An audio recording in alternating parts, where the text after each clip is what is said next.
ইংরেজি ঢাকা জাতীয় প্রেস ক্লাবের সামনে আমাদের অবস্থান কর্মসূচি পালনকালে ঊর্ধ্বতন কর্মকর্তা মহোদয়গণ 3 মাসের মধ্যে আমাদের দাবি বাস্তবায়নের প্রতিশ্রুতি দেন, কিন্তু দীর্ঘ সময় অতিবাহিত হওয়ার পরও দাবি বাস্তবায়নের কোন দৃশ্যমান অগ্রগতি পরিলক্ষিত হয় নাই।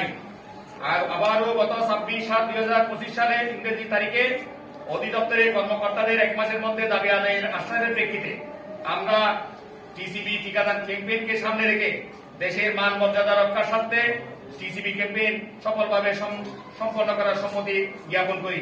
কিন্তু আপনাদেরকে অত্যন্ত দুঃখ ভারাক্রান্ত মনে জানাইতেছি যে অদ্যাবধি আমাদের দাবি বাস্তবায়ন হয় নাই। এরই পরিপ্রেক্ষিতে 21/11/2025 ইংরেজি তারিখে রোজ শুক্রবার বাংলাদেশ হেলথ অ্যাসিস্ট্যান্ট অ্যাসোসিয়েশন কেন্দ্রীয় দাবি বাস্তবায়ন সমন্বয় পরিষদের মত বিনিময় এবং আলোচনা সভায় 64 জেলার শীর্ষ নেতৃবৃন্দের মতামতের ভিত্তিতে কমপ্লিট শাটডাউন সহ মাঠ পর্যায়ে সকল কার্যক্রম থেকে বিরত থাকার কর্মসূচির সিদ্ধান্ত গৃহীত হয়।